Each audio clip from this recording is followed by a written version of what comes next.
Imaginez un peu, des batteries qui se rechargent en un clin d'œil, des plastiques qui disparaissent comme par magie. Tout ça, ça repose sur une seule chose, notre capacité à inventer de nouveaux matériaux. Le truc, c'est que pendant des décennies, ce processus a été, incroyablement lent. Mais aujourd'hui, l'IA et la robotique débarquent et sont en train de tout changer, lançant une véritable course pour inventer le futur. Alors, pour vraiment comprendre l'ampleur de cette révolution, la première question à se poser est assez simple finalement.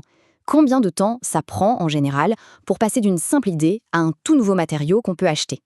Et la réponse, elle est assez stupéfiante. Souvent, c'est plus de 10 ans. Vous avez bien entendu, une décennie. 10 ans ou même plus d'essais, d'erreurs et d'investissements qui sont juste colossaux. Et c'est justement ce temps fou qui nous empêche d'avoir des batteries téléphones qui tiennent plus longtemps ou des plastiques vraiment biodégradables. C'est un vrai frein à l'innovation. Alors, comment l'IA est-elle en train de faire sauter ce verrou? C'est ce qu'on va voir ensemble. On va d'abord se perdre dans le labyrinthe de la découverte, puis on verra la clé numérique de l'IA, on visitera le labo du futur et enfin, on parlera de la nouvelle course à l'innovation. Allez, on y va! Première étape donc, le labyrinthe de la découverte. Pour bien comprendre de quoi on parle, imaginez un peu, on doit trouver son chemin dans un labyrinthe immense, quasiment infini de combinaisons chimiques. Eh bien, c'est exactement ça le défi de la méthode traditionnelle. Le quotidien d'un chercheur en matériaux, en fait, c'est un peu un éternel recommencement. On a une intuition. Ok, on dessine une molécule, on la fabrique en labo, on la teste, et très souvent, on revient à la case départ. C'est ce cycle qui est lent, qui est laborieux et qui est répété encore et encore pendant des années. Voilà ce qui explique ces fameux 10 ans, voire plus. Et attention, le défi est encore plus corsé quand on parle des polymères, c'est-à-dire en gros tous les plastiques qui nous entourent. Faut s'imaginer ça comme de très longues chaînes un peu en désordre, où chaque petit maillon peut être différent. Leur structure, c'est d'une complexité folle. Et le pire, c'est que leur comportement final dépend énormément de la façon dont on les fabrique. Du coup, prédire le résultat, c'est un vrai casse-tête. On en vient à notre deuxième partie, la clé numérique de l'IA. Bon, comment on sort de ce labyrinthe alors? Eh bien, la solution, elle n'est pas physique, elle est numérique. Et c'est là que l'IA entre en jeu. Pas pour chercher au hasard, non, mais pour carrément cartographier tout l'univers des possibilités. Le premier super pouvoir de l'IA, c'est la prédiction. C'est simple. Au lieu de passer des jours et des jours en labo à fabriquer et à tester un matériau, on donne sa structure moléculaire à une IA. Et hop, en quelques secondes, elle nous dit quelles seront ses propriétés. Ça permet de passer au crible des milliers de candidats virtuellement. Le gain de temps et de ressources est juste énorme. Mais attention, prédire, c'est déjà génial. Mais inventer, c'est encore un autre niveau. La véritable révolution, le vrai changement de paradigme, c'est de prendre le problème et de le retourner complètement. Et ça s'appelle la conception inverse. Et là, franchement, tout change. Au lieu de se demander, ok, j'ai cette structure, qu'est-ce qu'elle va donner? La question devient, voilà les propriétés que je veux, quelle structure je dois créer pour les obtenir? On lui décrit notre matériau de rêve, disons super léger, ultra résistant et conducteur, et c'est l'IA qui nous sort le plan moléculaire pour le fabriquer. Pour le dire autrement, la conception inverse, ça transforme complètement la science des matériaux.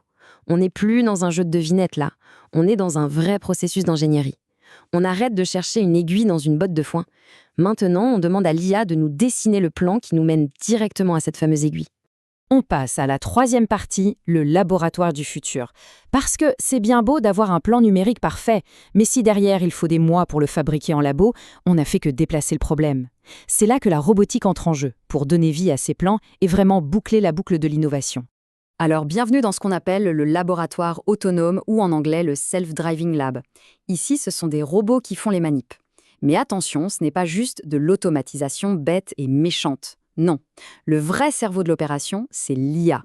Elle analyse les résultats en direct et décide, de manière super intelligente, quelle sera la prochaine expérience à faire pour aller le plus vite possible au but. Le contraste avec un labo classique est juste saisissant. D'un côté, on a un processus manuel, lent, qui dépend de l'humain et donc de ses erreurs. Et de l'autre, une plateforme qui tourne 24 heures sur 24, 7 jours sur 7, qui apprend et qui s'améliore à chaque seconde. C'est plus qu'une évolution, c'est un véritable saut quantique dans la manière de faire de la science.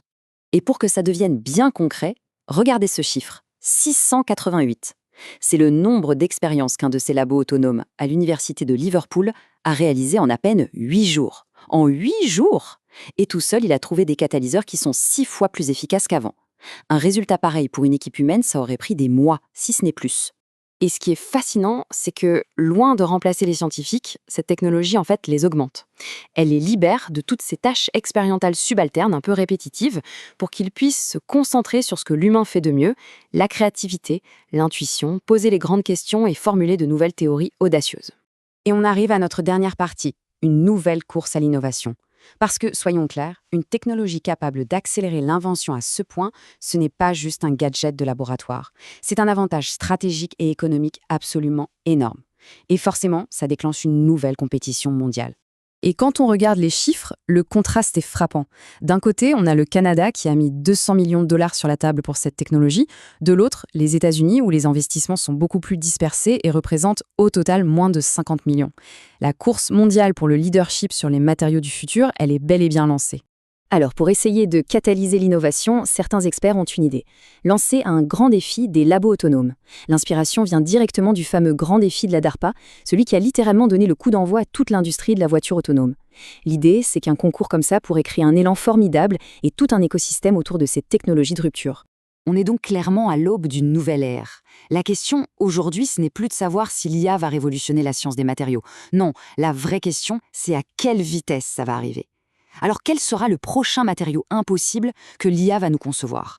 Un plastique qui se dégrade sur commande? Une batterie qui se recharge en quelques secondes? Une chose est certaine, avec cette alliance entre l'IA et la robotique, le futur risque d'arriver beaucoup plus vite qu'on ne l'imagine.